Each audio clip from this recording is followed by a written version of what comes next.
What are we jamming on now? Jay, what are you jamming on now, specifically? Oh, man, so many games. So, first of all... Yeah, it's been a while. I got a long list, too. I know. I was like, this could be a long segment. I tried to pare it down into the most interesting and different games that we have not talked about. So, the funny thing is, we finally pulled the trigger on like our dream media setup. Like, you've been in my house, like we've had the side-by-side Xboxes and all that, but our TV situation was always weird in that like Courtney had like the bigger TV, but it's older, not 4K, like everything's very whack. Mine was a smaller TV, like 40 some inches, but it was at least 4K, and I had some pixels out now, so it's just they don't fit. Like, it's been weird for the longest time. We're like, we should upgrade and get the same TVs.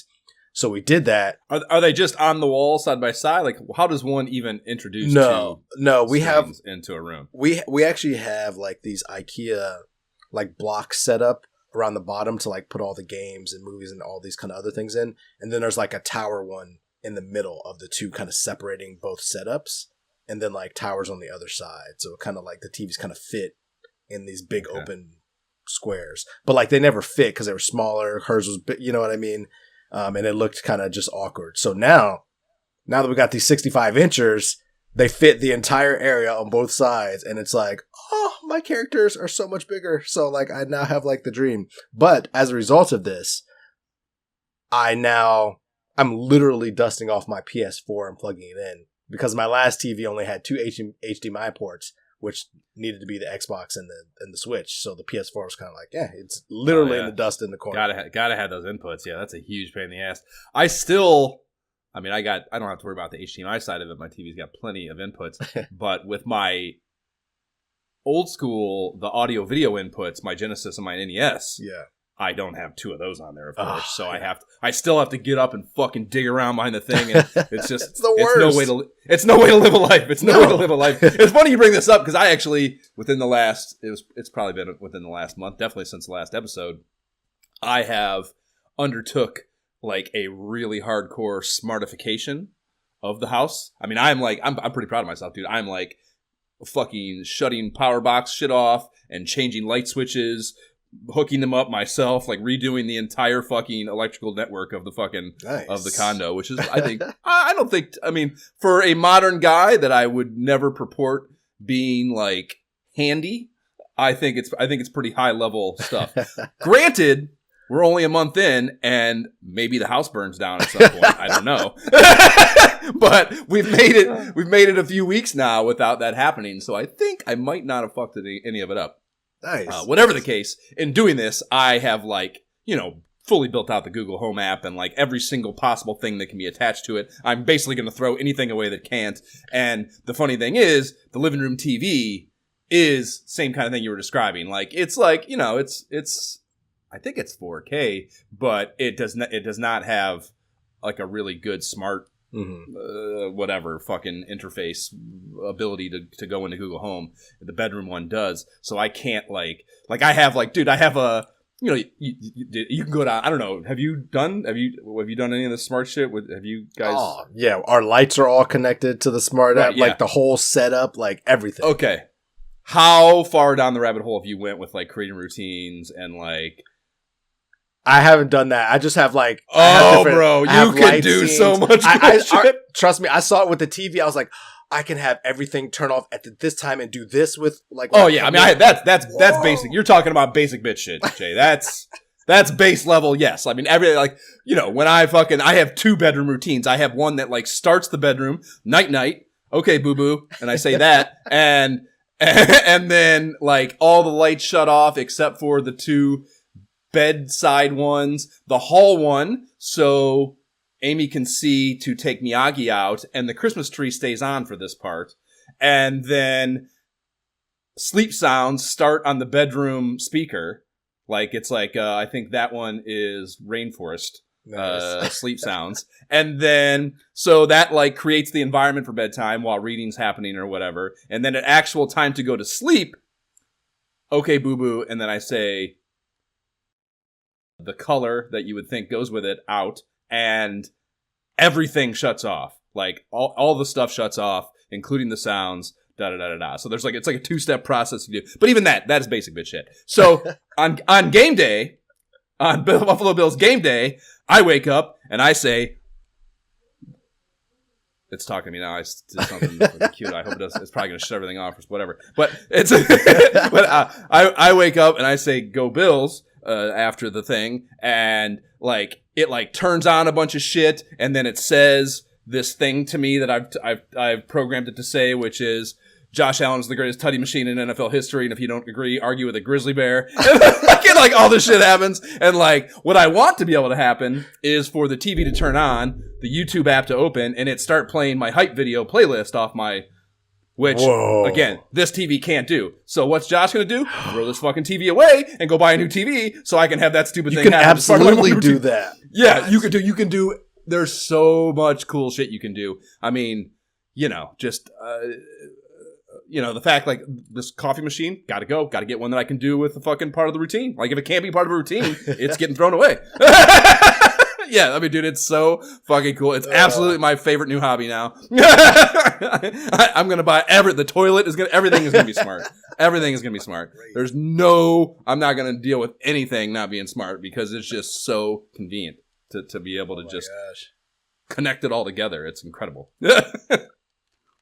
I mean, how can we follow that up? That's freaking. I'm hyped now. I'm gonna go. Are we done? We're done here. Yeah, I gotta go. I gotta go to Best Buy or wherever. I don't know. Do they even have those anymore? Wherever I can get a TV, I gotta go. I know. I'm underutilized now. Like the fact that I can connect everything. It's just like whoa. Anyway, as a part of that, nice. I'm just happy. Hey, I got 3 HDMI's now. I can actually plug my PS4 in. It never gets used. Like I literally had to go and like reconnect everything. But once I did, it's awesome because it's a huge screen and all that. But I realized, because I completely forgot that I had bought the Horizon Forbidden West, like Horizon Zero Dawn 2. Like I must have got it as a gift or I bought it like on sale. I don't even remember because I forgot I had it. So I turned it on. I'm like, holy shit, man, I forgot. Like I obviously just turned it on the last time. I barely ever played it, but I was super hype about that. So like seeing it in 4K on the big screen and everything just got me super excited. Even the kids came in and they were just like, what? That looks so great. And so I jumped back into that, played it for a little bit, nothing else to report except I'm super happy and like learning the ropes of that. And maybe there'll be more PS4 games in the future now that I can just like turn it on. Are you going to buy a PS5 now? Absolutely not. Why would I do that? If I can't play it on the 4, then I'm just not playing it. I got everything else. I wonder if it could be connected to the smart system. It currently is, because I can like set it as it is. I learned with the new smart app that I have with my TV. It connects to Alexa, which connects to both my Switch, PS4, and the Xbox. So I could have them turn on, when I need them to and all that. So it's in the works. It's in the works. In process. Word. So playing a little Horizon Forbidden West, getting back into that. But man, I've been playing so much Marvel Rivals. Tell me you've heard about this game so far. That's not the mobile one you're talking. The guy. No, that's Snap. That's Snap. No. Oh, so this game to me seemingly came out of nowhere. Like working in the industry, and I didn't know this game was coming out. And it drops, and I thought I was confused too. I was like, "Is this like what is this? Like, I don't understand. Like, why didn't I know this was even coming?" So I jump in, and yeah, it's freaking great, man. Like, it is retained. If you look at the Steam charts, it's retained like the player base from launch, like 400, 500,000, like regularly. Like, just continue to play this game, and it is like it's similar to Overwatch, but I didn't like Overwatch. Overwatch is popular. But it's like team based, like 6 versus 6 or whatever it is. Objective based matches, get the cart to the other side. But all the matches are all Marvel themed and like you gotta stop, this thing from happening in Wakanda or the spider creature from doing whatever they're doing. But essentially you're battling the other team along the way. And it's so good, man. It's like if you took Overwatch and actually made it a fun game. Like each of the characters has like the artwork is great, so it's like some new modern Marvel stories, like and it's got a bunch of a cross section of very popular characters with a couple weird ones. I guess Arena Battler is not even vaguely anything for me, but the idea of like a whole Marvel universe character team each utilizing their actual powers in some sort of superhero team collective way is an interesting and provocative idea. And they do the powers interplay with each other, right? So I can only imagine, like, I'm just playing with randoms. All we need to know, I'm up into the 120s on X-Men. Can Colossus pick up Wolverine and throw him and do they call the fastball special? Yeah. Oh, you're kidding me. Unfortunately, Colossus is not in the game. That's literally last night I was thinking, like, man, I wish Colossus was in this game. Majik, his sister's in the game. And I think Hulk actually does a team up with him where Hulk throws. Yeah. Well, they've talked about it in the thing that, like, Hulk taught it to him or something. Yeah. Wolverine, like that. Yeah. That was when early on when Wolverine and Colossus are just getting jamming. Yeah. There's some mention of Hulk in, like, the idea of it. So that sounds right. Yeah. So at least they have that combination, and it's really cool that, like, I can only imagine playing with other people that I know on mic and being able to say, you pick Winter Soldier, I'm going to pick the Punisher, because with them together, you get unlimited ammo and, like, some other buff. And then if you get Black Panther to play with them, then they all have, like, this damage bonus on top of it kind of thing. So it's like, you can go really deep with it. You know what I mean? Each character also by themselves has, like, a difficulty meter. And naturally, if you pick an easier character, you can do a lot of damage, but if you pick a harder character and get to know them, they can do far more damage than the easier ones. So, like, there's so much to this game. It's so good that I have barely touched the characters that I really like, because I can play so well with somebody like Punisher or somebody like Majik, because I've, like, played around with them a lot, and I'm like, oh wow, I really like how she really functions and flies through limbo and brings the sword and, like, extra moves you can do. It's so good that I haven't even touched, like, Spider-Man or Hela or Thor, characters I'm like, yeah, I want to play with them just because I'm having so much fun with the characters I try. And it's so good. I highly recommend. Like, if you have any affinity for Marvel and, like, team-based battles, like, just for the fun of it, playing all those different characters, it's a blast.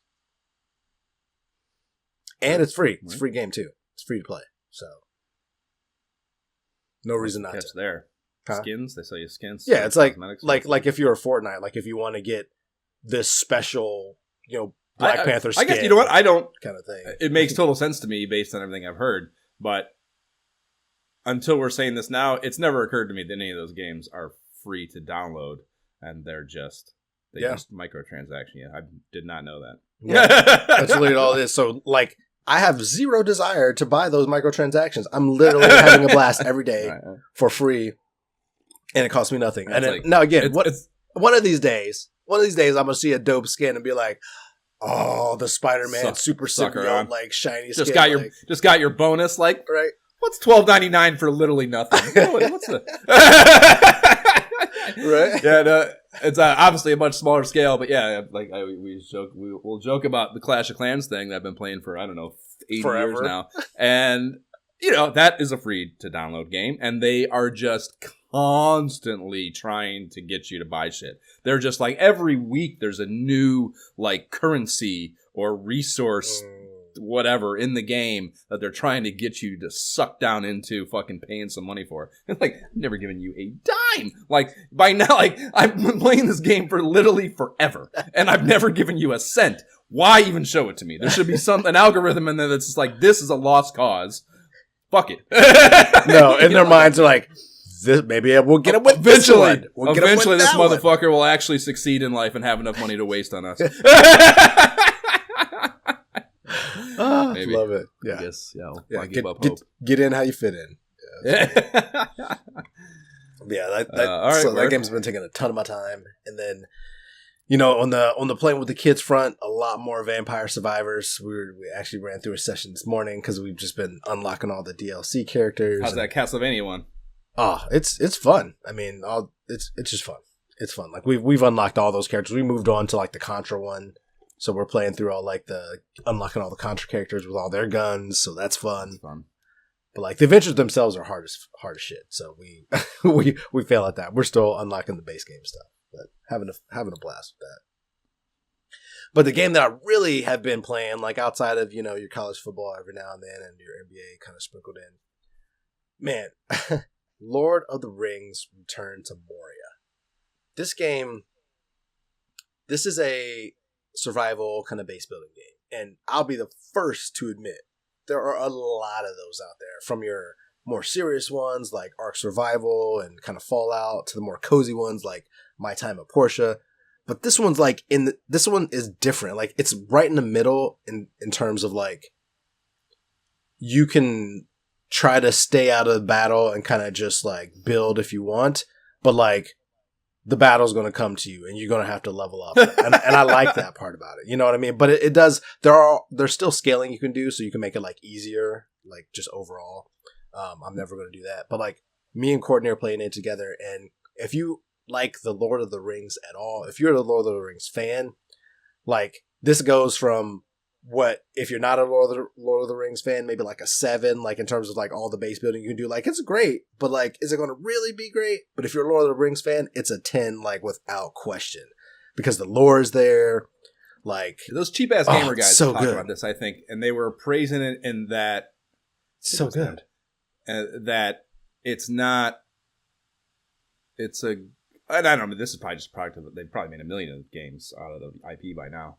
I wouldn't know, but they were praising it for like being like they're not worried about, it's just a game in the universe a good game in the universe. They're not relying on actual existing story in the IP to, trying to match to that or follow along with it. It's just like a well-built game in the universe that is true to the IP and is fun. Yep. So it really is, man. You're like, you're here. You're like, it tells you, Durin is wanting this to happen. So, like generally like, okay, it's during this time period, but you're just in the mines. And like, I would think like, I love games that visually are beautiful and like colors vibrant. And so at first I was kind of like, are we just going to be in the mines the whole time? That seems like it's going to be dark, but like there's definitely biome changes and it really does suck you in to where there's times when I get home after, a long day of work and I want to just get in there and build. I want to just like literally go around to structures and fix them with this special hammer. And just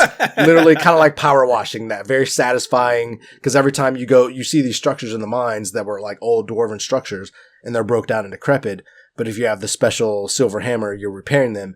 It actually visually looks better when you do that. And so that process, I'm like, yep, satisfying. I could just spend 30 minutes doing this, or we could get bout it. Phrase from back in the day. Shout out to Cincinnati Master P. And, strap up, get our goblin weapons and go down. Yeah. No, he's not. He's not from Cincinnati. But like it's a whole thing. I had a bunch of Cincinnati friends who were super into Master P. Okay. But yeah, like you can go down in the mines and like just go after like the Orc King or something and like really just test your mettle. So it really is like, what do you feel like doing that day? But you're in this universe with this great lore, and it's just very well done. Very well done. And like I said, like for a game that I can get Courtney to play with me, like, I'm good. We're automatic hangout time. Word. So yeah, those are probably the main ones, man. Again, I've been sprinkling in little games here and there, college football, a little Halo, a little Age of Mythology, but those are kind of the big ones for sure. Taking up all my time. I don't know. We spent all day, probably last Sunday, just playing Lord of the Rings by myself. Like literally, we're just like, feed the kids. All right, back to the game. Feed the kids again. Back to the game. Like it was like that kind of day. Okay. When do the kids get their own Xboxes and you can all just exist in that fantasy realm together? The funny thing is, with our TV like upgrade situation, we moved Courtney's old one out into like the other area where they normally like hang out when we're doing our own thing. So it's like, if they wanted to, one of them actually wanted to, they just wouldn't be able to hear us from the other room unless we were all on headset, which we could do that too. We've definitely done that with Zion before, when Zion would be in the other room and we're like playing I was about to say Minecraft, but Age of Empires, we've done that. Technology is beautiful. Yes. It's bringing us further apart every day. It's great. Okay, word. So that's it? Yeah. That's it. I mean, that's all that I felt like was worthy to talk about. Like Notable, I said, sure. there's definitely things to come once I get a little deeper in. Okay. It's not as long. I expected it to be longer, Jay. I'll try to introduce some brevity to mine as well. I'm still as far as like bopping things, Humanity, that the Lemmings one. I'm getting. I gotta be pretty close because like the whole you unlock this circle in like the hub area, and it's like I'm getting pretty close to completing the circle. So I gotta be getting pretty close to 100% in that baby. And I've gotten all the power babies along the way, so I don't have to do any backtracking. So when I finish it, it should be done. That's got to be getting close. I finished Subside VR, or at least finished an amount of it that my completionist asked feels good, considering 100% in it. There's some like little tiny percentage points here and there that I'm like, it's just not. I don't really think it adds anything to spend the time, because there is the chief, like I said, the chief gamification of it is looking for the coins, which is, it's cool to use them to buy stuff, but there's nothing left to buy, and it is just a treasure hunt. I'm certain I've seen everything there is to see, at least so far. So whatever, done. I think for the time being, there part of the unlockable stuff you have to. You mentioned I mentioned the coins, but you also find the little squeakies. I said, like, there's shark squeakies, there's whale squeakies, and there's goldfish squeakies, right? The goldfish squeakies unlock this koi pond, and that's just like it's just a pond, like a beautiful pond with a million kois around it, which is just a cool experience. Everyone's seen those, and I don't know. It never occurred to me that like it would be fun to be in one. But it is fun to be in one and just be surrounded by those things, pretty cool. But the other two, as you might imagine, are a shark experience and a whale experience. The shark experience is in a shark cage, which I think may have been the picture of the photo I used last time. And like I said, my setup is janky, so it's not perfect. But oh my God, terrifying. Anyways, and again, just if I could like turbocharge everything, speaking of things I got to spend a bunch of money on,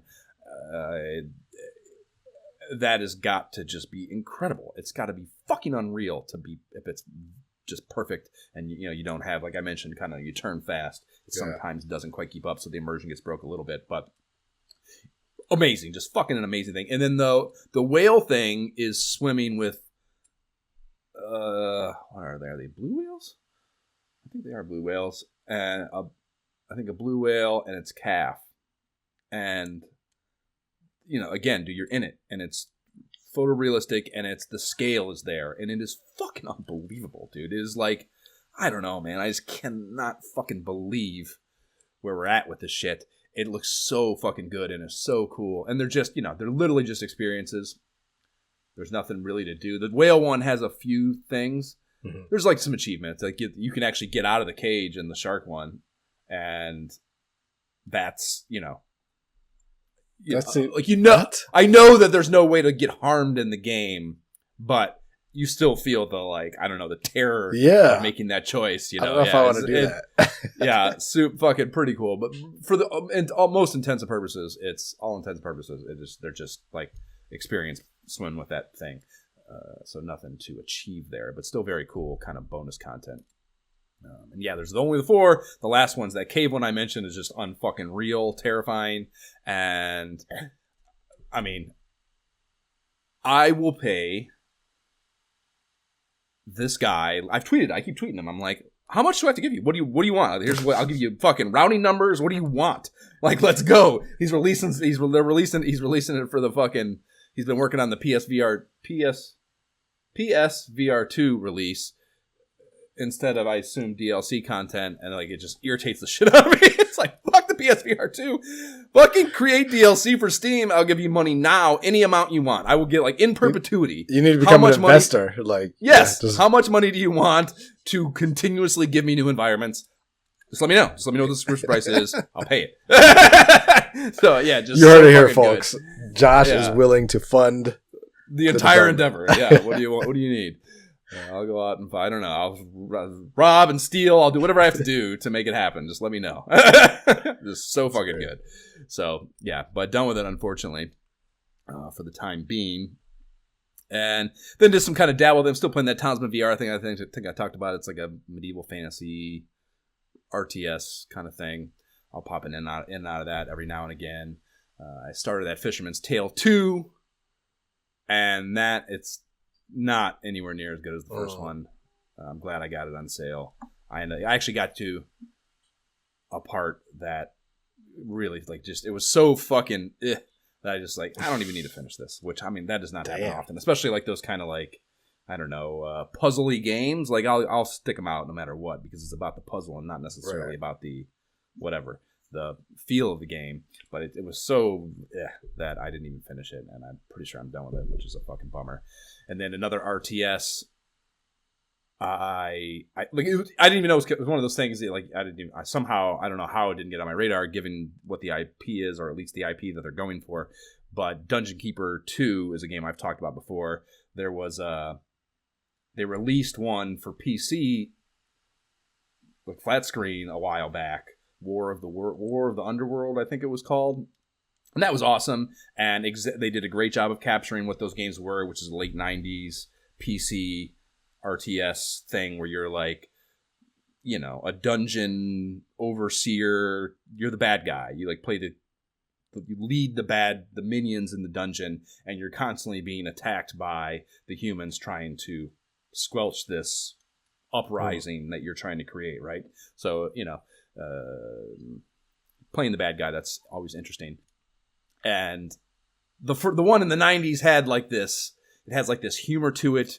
I think I talked about it for sure ever so long ago, but you could like slap your minions around, your guy talks shit all the time. It's just like it takes a very, very, and the humor is good, at least by video game standards. This didn't capture that as well. I thought that War of the Overworld or Underworld kind of did actually, the PC one. So this one, yeah, it's like it's good and they captured the feel of it all, but I don't know, it did not have like it's lacking some balance or something where kind of like the later stages where you're done unlocking things because like the game loop of it, you like play these levels and it's one of those things where like a very tried and true RTS kind of thing where like each level kind of unlocks a new unit or building or something. And it's kind of that level is kind of centered around the idea of learning how to use that and implementing it in a way that allows you to achieve victory for this particular scenario, you know. So it's that same model, but the latter ones where you've kind of unlocked everything are a little bit repetitive. They didn't do a good job of I don't know making it each one feel fresh. So just kind of poor scenario development, I guess maybe is the criticism there. That's whack.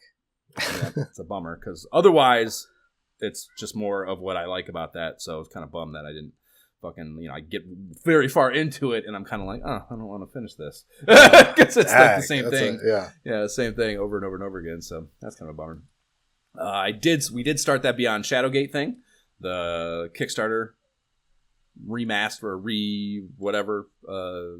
reimagining that I backed, and it's good. It's exactly like the NES game, only prettier and modernized, and you know, quality of life improvements, yada yada, all the things you would want in a modern iteration of the same thing, basically, and much way bigger and more expansive.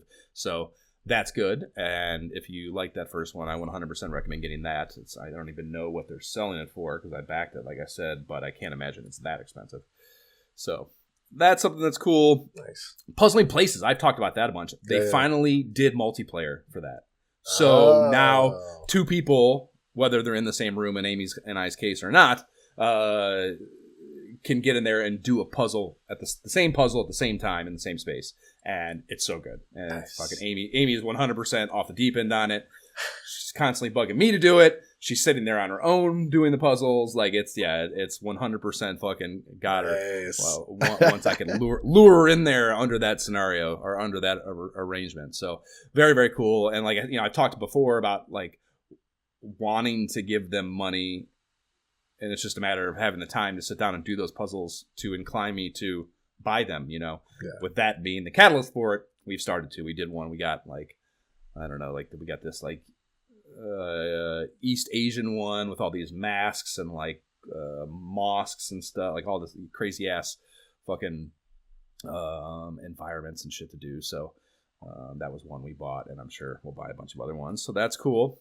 So that's all the dumb shit. The two big games are Batman Arkham Shadow, which, just like I said I would do as soon as I finished all those fucking movies, got back from Austin, I downloaded it and played it, and I mean, I didn't even write a lot down because it's just like, it's exactly, like you played those old games, those Arkham games, it's exactly that, but in VR, which is, of course, what you want. Incredible. Yeah. It's fucking incredible. And it's like the battle just in the same way, you know, on flat screen, it's amazing, really, in hindsight. I guess part of it was new. Because, like, my biggest criticism of Witcher 3 is this, that you're just jamming that button. You're just hitting that button over and over again. And it's just like, you know, there's just not a lot to it. And the flat screen Batman games were the same thing, but the animation and the implementation of that button jamming was infinitely more interesting and cool. And they I don't know, they got it into VR so well. It is like, there is actually, I shouldn't say it's not button jamming, really at all. There is a lot of doing that has to be done to carry out dealing with the large groups of varied assailants, you know. So it's not just button jammy, but there is certainly you learn things, certain moves that are better to lean on, and if you really want to cheese it, you can probably just do that over and over and over again if you don't want to really. And, like, you know, there's so much, they do a great job in hindsight. There's so much that playing through much of the game I didn't even understand I could be doing because I just didn't know what it was trying to communicate to me as far as what my options were to do things, punches, and, you know, I just didn't, it's so much. It's just like, there's just so much to learn, and there's so many fucking moves and combos, and I have 100% of the game, and I know there's I unlocked a bunch of shit in the skill tree stuff that I don't still know how to do, you know. What?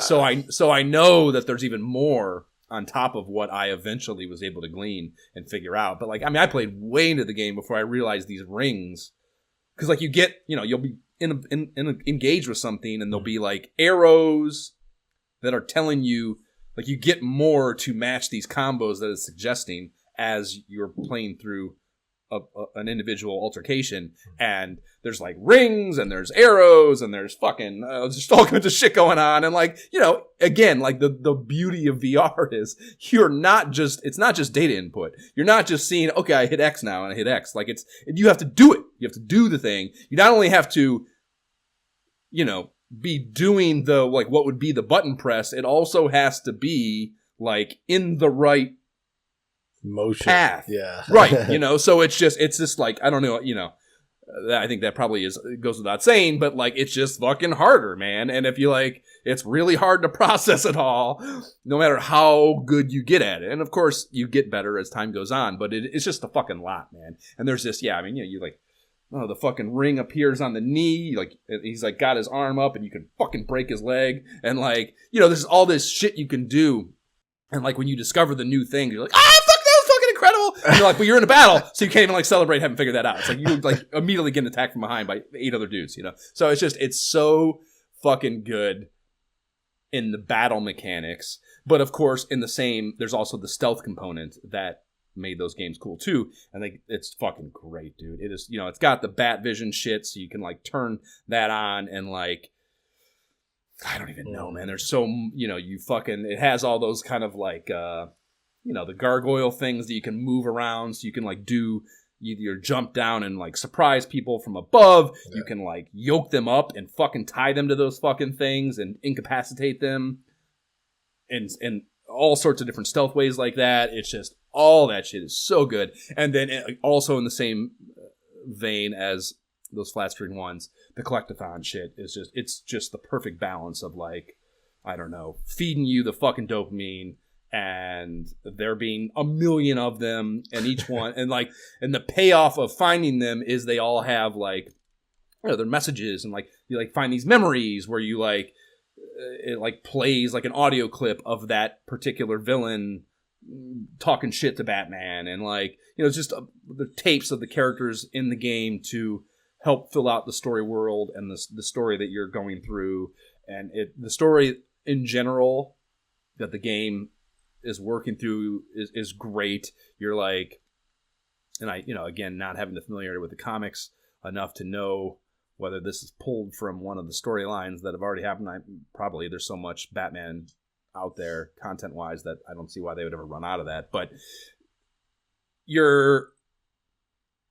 the premise, I guess, is there's this Rat King character that is kind of like, I don't know, it's like an uprising of the poor and unfortunate. This someone has kind of organized the underprivileged in the city, and he is trying to incite this kind of, uprising to whatever, take over the oligarchy and or upend the oligarchy. And the way you like get wind, there's like you start like moving around a little bit in Gotham City, and then you get wind that this dude is probably in prison.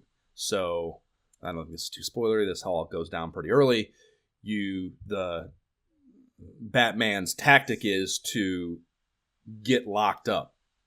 He like dons a disguise. He like gets this disguise or has this thing that turns him into a different person, and he goes into prison, gets arrested, and goes into prison. And you have to like work from the inside to learn the intel that you need to figure out who this person is and be able to take him down. And I mean, it's got to be in this because it taps into something even I know.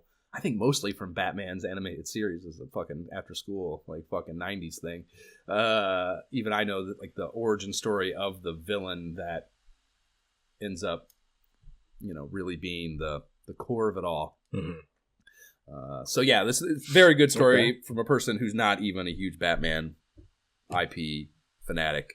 I still very much enjoyed that. But yeah, just, I mean, the physics of it all are just fucking great. They even have a good, like when you, maybe, it's not like it happened a bunch. I bugged out maybe, I don't know, at most a half dozen times, 100%ing it even, so even the implementation of fixing the bugging out, great.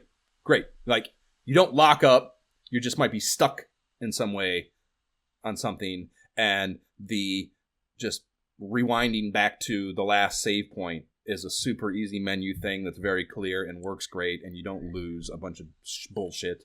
You feel fine and like not robbed. Even when it locked up, I didn't feel robbed, which is, I think that is a very, I don't know, like, especially in VR, like, because you have to do the shit again, like it's hard work. You gotta so when you get something taken from you that you don't feel is just, it feels worse. So even that is well done. And yeah, I have no criticisms. It's fucking great.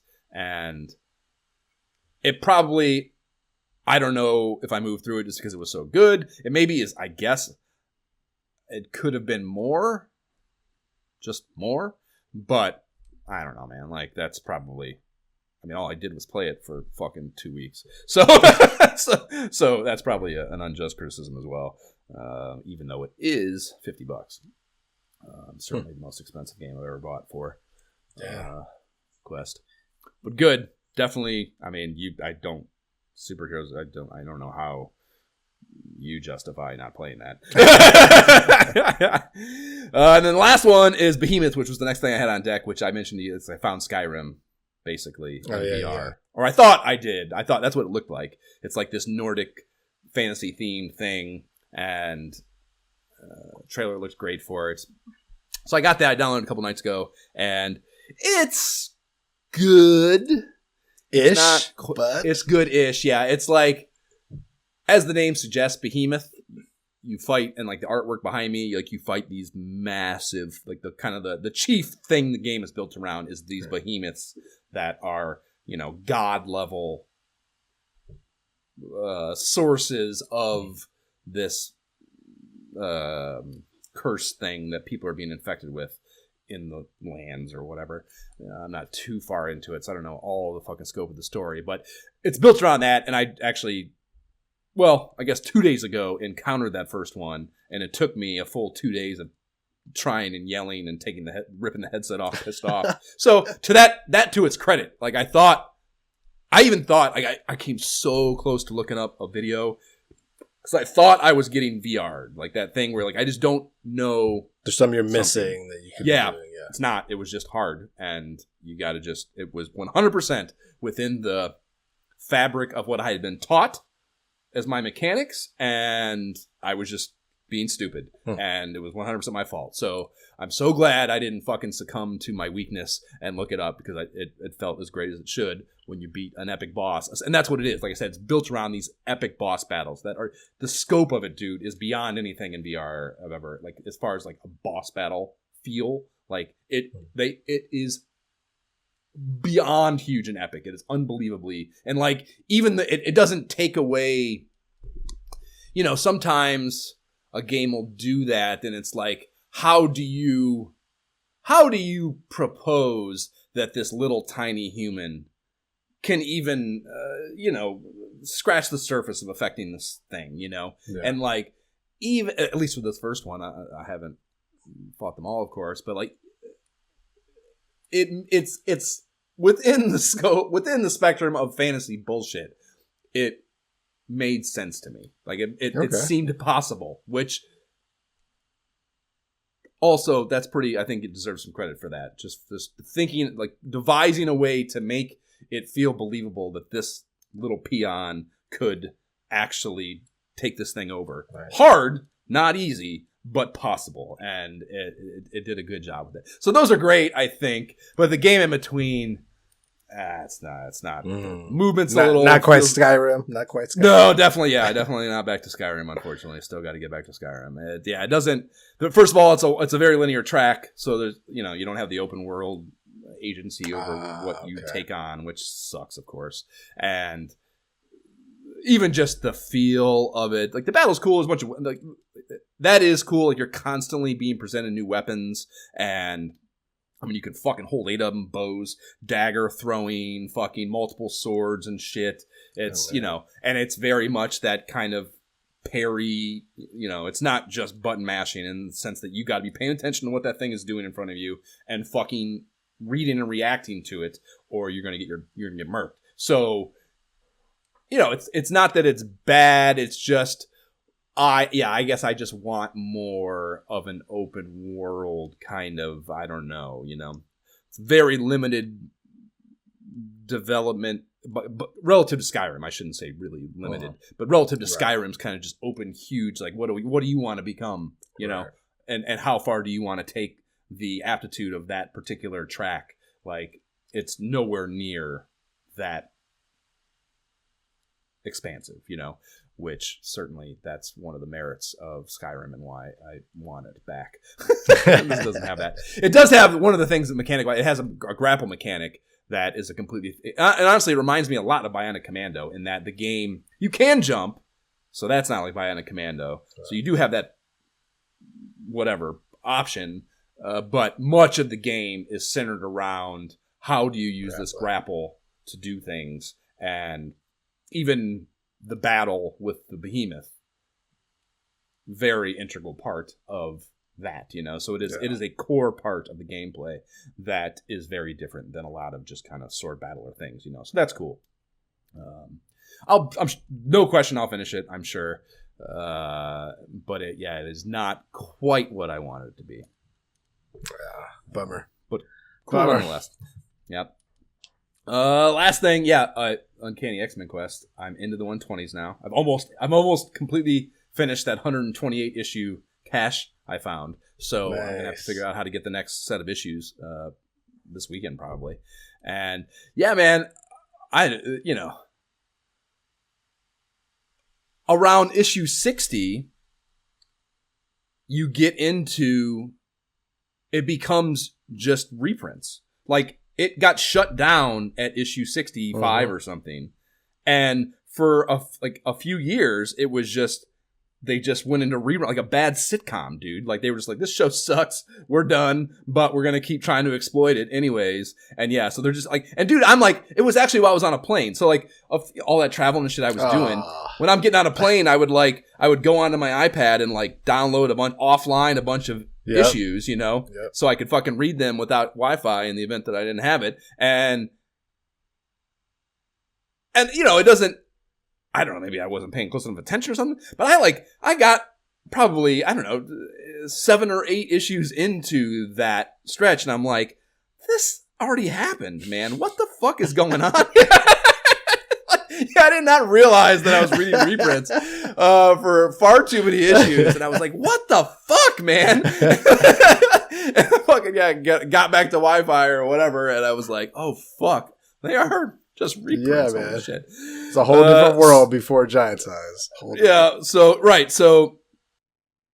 I just, of course, skip all that. You know, like Google what the first issue is, and it's 94 is where it comes back to the, you know, following up Giant Size. And yeah, man, I mean, it, you know, immediately, just immeasurably better. Everything, art, story, character, everything is better. You know, they basically kick all the old guard characters out. It's honestly they did a very bad job of, like, it's awful. The transition is awful. They just, like, I don't know. They should have just made them, like, it would have been better if they just were gone. And, like, no explanation would have been a better, honestly, transition, I think. Because, like, they keep Cyclops and everyone, a Beast, Angel. Jean Grey still hangs around and, like, kind of comes in and out a little bit. She still hangs around, of course, to be this fucking jerk-off love thing. And what's the other one? Angel? Iceman. They like, I can't remember what it is now, but they're like, oh, we're out. Like, fuck that. Fuck you guys. We're like, I can't remember what the fucking even the thing was. It was so bad. But I was just like, oh, that sucked. That was terrible. So, yeah, they come in and right away, it's just, I don't know. It's just more modern and serious. Like, immediately, one of the new characters dies, and it's like a level of, I don't know, again, just severity and reality that Marvel Comics, that's what I love about Marvel Comics relative to DC, is it's much more rooted in reality and, you know, socio shit. Like, it's just much better rooted than DC Comics. And they immediately kind of, you feel that turn towards that thing that I like about Marvel Comics. So that immediately felt better. And yeah, I mean, as far as where it's going, I'm up into the 120s. I still don't know if I think it's good, but it's immensely better than before. You know. And yeah, I mean, it's I don't know, it's because, you know, this where 120s, like, I don't think I'm quite out of the 70s yet. I think it's like 79 or something. So I don't even think I'm into the 80s yet. But it is wild how you can feel the times in the writing and the themes, and it's so crazy to me, because I don't know, you know, of course I've of course read books from those eras, but it's different because you have, like, books are written by, now I don't want to call these comic writers and, you know, morons, but they're not winning awards. Right, they're not award-winning fucking authors and shit. And it's so there is, like, I don't know, a laymaness to the writing that allows a lot of kind of the bullshit, the stereotypes, the prejudices, the everything that is part of society at that time to show more and more frequently and in grimier ways. And yeah, I mean, some of the fucking broad, like, so some of the shit Wolverine is talking about, like, I'm just getting to where he meets Rico, and literally the issue I fell asleep reading last night, like 123 or 24, it's a battle against Arcade. He's talking, he's like outside having a smoke with some dude, and he's just thinking to himself about how Mariko makes, that's her name, right? Mariko? I think so. Yeah, makes him feel, and he's like, you know, he's just naming some random, the whole point is him just kind of going down his bed post notches, and he's like, you know, this chick, this broad, he's calling them all broads. He's like, even that broad Jean Grey, and it's like, I don't know, and like broad is of course like a very modest iteration of what I'm talking about, but just like the casualness that he's calling them broads and shit is just, I don't know, it's just so dated and funny to me. I just can't believe I don't know. I just can't believe there weren't more checks and balances or something, you know. And it's because there weren't. But it's fucking wild to read a lot of this shit in comic form, you know, because it is. They're talking like it's not only that's the thing too, is that authors are targeting of those times are, you know, they're not writing for children. No, they're definitely not mostly what this is for. So yeah, this is like written for children, at least at its core, and to have some of the themes and the ideas in there that are present are wild to me to reading these fucking comics. So that's interesting as a socioeconomic fucking kind of analysis. But the characters too, like, you know, Nightcrawler is someone who I've always known about, but he was never present when I was really reading them. So like all his stuff is very interesting. And like he has this thing going on where he's like, you know, he looks completely different.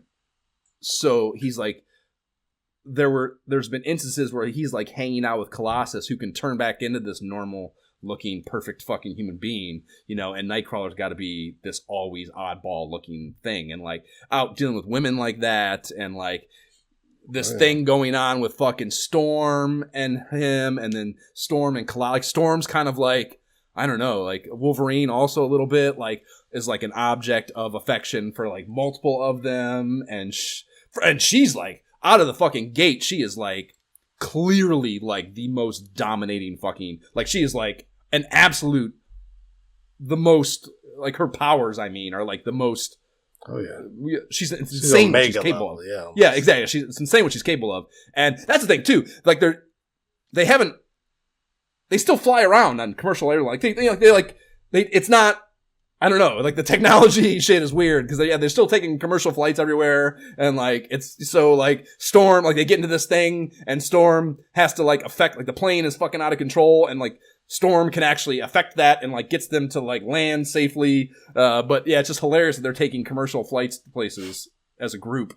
Like it's insane, you know. They'll even talk about it like Storm and Banshee can fly, but they can't keep all 7 of them or whatever. That's the thing too. They haven't figured out, like their powers are always depleting. Like they're always like in these situations where like their power could just fix the thing, but the excuse for them not being able to do that is just they're tired. You know, like their power is been expended to some degree that doesn't allow them to do it. So like they haven't figured that out. So that's really a lot of the storylines are stupid because you're like, they have the solution.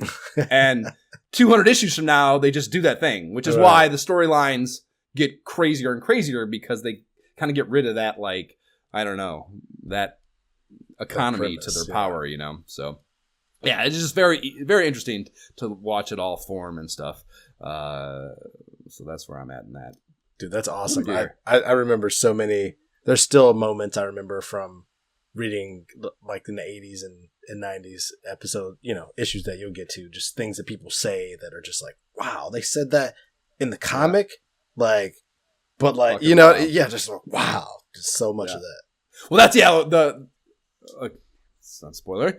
I almost tried to restrict myself, but like that character that dies is the Native American one that is, you know, the Native American stereotype that is fucking in the thing. He's the one that dies 1 or 2 issues into the new run, and like the shit that he and Wolverine are saying to each other is fucking insane. Like, the fucking shit they are saying about that Native American character right to his fucking face is fucking wild. Yeah, nuts, man. Absolutely nuts time.